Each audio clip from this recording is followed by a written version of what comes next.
चंद्रयान 3 का विक्रम लैंडर जब से चांद की सतह पर लैंडिंग किया है, तब से लेकर अब तक चांद की दुनिया के भयानक खुलासे कर रहा है। लैंडिंग के बाद चंद्रयान 3 ने भेजी चांद की पहली वीडियो और तस्वीर। दिखा चांद के दक्षिणी ध्रुव का ऐसा खौफनाक मंजर। अगले 14 दिनों तक चांद पर घूमते हुए चंद्रयान करने वाला है बड़ा कमाल। इसरो का यह मेगा प्लान देखकर दुनिया भर की स्पेस एजेंसीज हैरान हो गई है। दोस्तों, चांद की कक्षा में पहुंचने से लेकर आज तक इसरो के चंद्रयान 3 ने हर रोज लगभग नई तस्वीरें और वीडियो भेजा है। और क्या आप जानते हैं कि रूस का लूना 25 जिस दिन क्रैश कर गया, उस दिन भी लूना के स्थित की दुर्लभ तस्वीरें साझा की थीं, जिसमें चंद्रमा का वह फॉरसाइट दिख रहा था जिससे धरती पर बैठकर किसी भी टेलीस्कोप से नहीं देखा जा सकता। लेकिन इस वक्त की सबसे बड़ी खबर यह है कि चंद्रयान 3 चंद्रमा की सतह पर सफलतापूर्वक लैंड कर चुका है, जिसके तुरंत बाद उसने अपने अंदर लगे एडवांस हाई क्वालिटी कैमरा की मदद से चांद के दक्षिणी ध्रुव की पहली झलक कैप्चर कर ली है।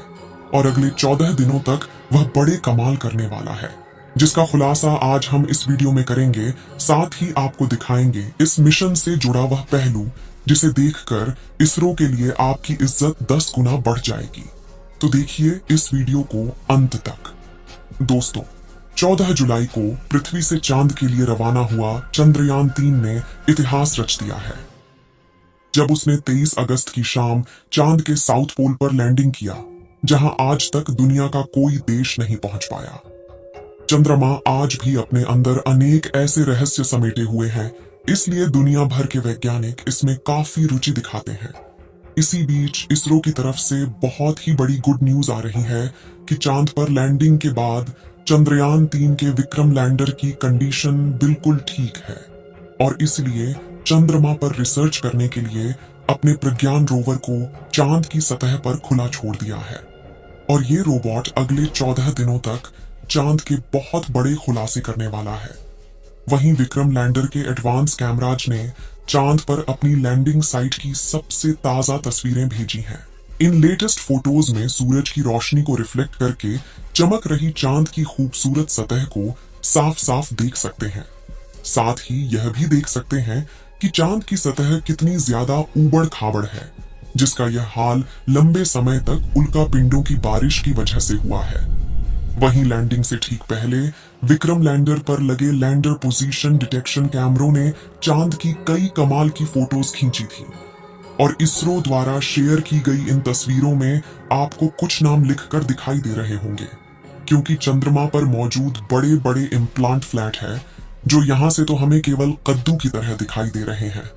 लेकिन चौंकाने वाली बात यह है कि इन्हीं रहस्यमय गड्ढों के नीचे 1-2 किलोग्राम नहीं, बल्कि पूरे 10 करोड़ टन पानी मौजूद हो सकता है, और कई बेशकीमती खनिजों का भंडार हो सकता है, जिसका रिसर्च करने के लिए विक्रम ने अपने प्रज्ञान रोवर को रवाना कर दिया है। तो चंद्रयान 3 के रिसर्च मिशन के ऑब्जेक्टिव क्या है, और ये अपने रिसर्च के दौरान चांद के किन किन रहस्यों से पर्दा उठाने वाला है, जिससे नासा और रूस को भी जलन होने लगी है। आइए जानते हैं दोस्तों। विक्रम लैंडर पर कोई चार्ज नहीं लगेगा, यानी कि लैंडिंग के बाद अब वो अपनी जगह पर खड़ा होकर चंद्रमा पर सर्च करेगा, जिससे यह चांद के पतले वातावरण के अंदर मौजूद प्लाज्मा पार्टिकल जारी करेगा। दिन और रात में चंद्रमा की सतह के बदलते तापमान की जांच करेगा, अपनी लैंडिंग साइट के आसपास आने वाले भूकंप की गति और तीव्रता की स्टडी करेगा, और सतह के नीचे लेजर फेंककर सरफेस एलिमेंट्स की जांच करेगा, जिसके लिए इसके अंदर 4 पेलोड उपकरण लगाए गए हैं। जबकि चंद्रयान 3 का प्रज्ञान रोवर अपने टायर्स की मदद के चलते हुए चांद के दूर दराज इलाकों की तरफ रवाना हो चुका है, और चलते चलते इसने इसरो को भी चांद का डेटा भेजना शुरू कर दिया है। आपको बता दें कि प्रज्ञान रोवर में लेजर इंडक्टेड ब्रेकडाउन स्पेक्ट्रोमीटर और अल्फा पार्टिकल एक्सरे स्पेक्ट्रोमीटर जैसे 2 पेलोड उपकरण लगाए गए हैं, जो कि लेजर की मदद से चांद की सतह के अंदर तक जाएंगे और सतह के नीचे मौजूद पानी का पता लगाएंगे।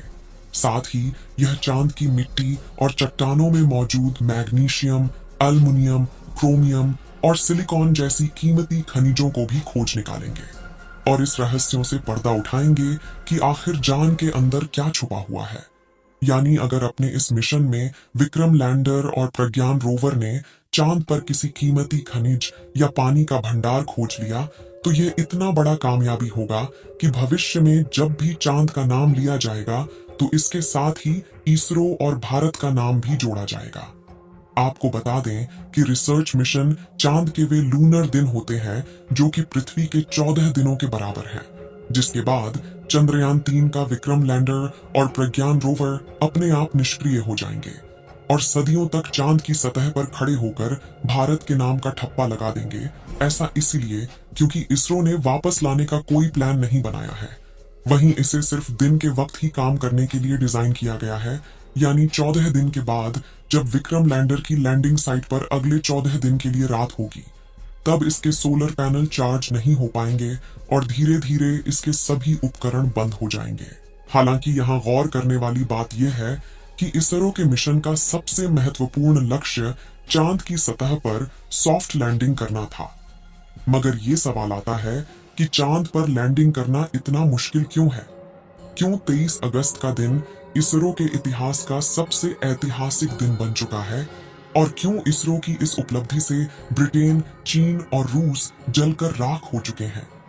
दरअसल दोस्तों, चांद के दक्षिणी ध्रुव पर उतरना आसमान से तारे तोड़ने के समान है, क्योंकि चंद्रमा के दक्षिणी ध्रुव पर सूरज की रोशनी उतनी नहीं पहुंच पाती जितनी चांद के दूसरे हिस्सों पर पहुंचती है।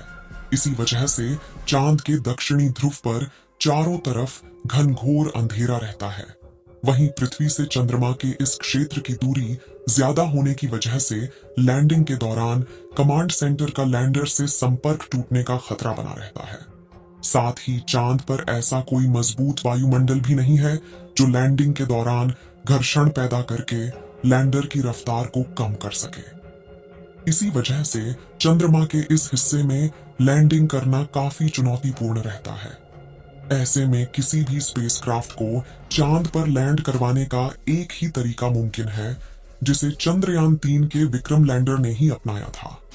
इस तरीके में लैंडर को चांद की सबसे छोटी ऑर्बिट में अपनी न्यूनतम ऊंचाई वाले बिंदु तक ले जाया जाता है, जो कि 20 से 30 किलोमीटर के बीच होता है, जिसके बाद लैंडर अपनी कक्षा छोड़कर चांद की सतह पर उतरने के लिए रवाना होता है और नीचे पहुंचने के दौरान अपने थ्रस्टर्स का इस्तेमाल करना शुरू कर देता है, जो विपरीत दिशा में फोर्स लगाकर इंजन ब्रेकिंग का सहारा लेते हुए स्पेसक्राफ्ट की रफ्तार कम करते हैं। रफ्तार को कम करने के बाद लैंडर के सामने जो अगली चुनौती आती है वह होती है चांद की धूल। इसी बात से आप यह अंदाजा लगा सकते हैं कि आखिर चंद्रमा पर लैंडिंग करना कितना मुश्किल है और इसरो के चंद्रयान 3 ने कितना बड़ा कमाल कर दिखाया है। और इस मिशन से इसरो ने वो कर दिखाया जो नासा और रूस जैसे बड़े देश भी नहीं कर पाए हैं। जबकि रूस तो चंद्रयान 3 से आगे निकलने की हड़बड़ी में एक हफ्ते पहले ही अपने लूना 25 मिशन में बुरी तरह से फेल हो चुका है। यानी भारत ने अमेरिका और रूस जैसे बड़े देशों को भी पछाड़ दिया है और पाकिस्तान तो अगले 100 सालों में भी स्पेस रिसर्च की फील्ड में भारत के आसपास तक नहीं पहुंच पाएगा।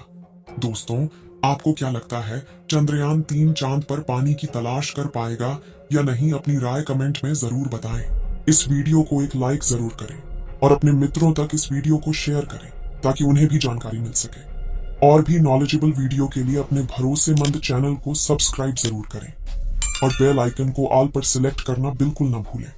मिलते हैं किसी और नॉलेजेबल वीडियो के साथ। वीडियो को अंत तक देखने के लिए धन्यवाद।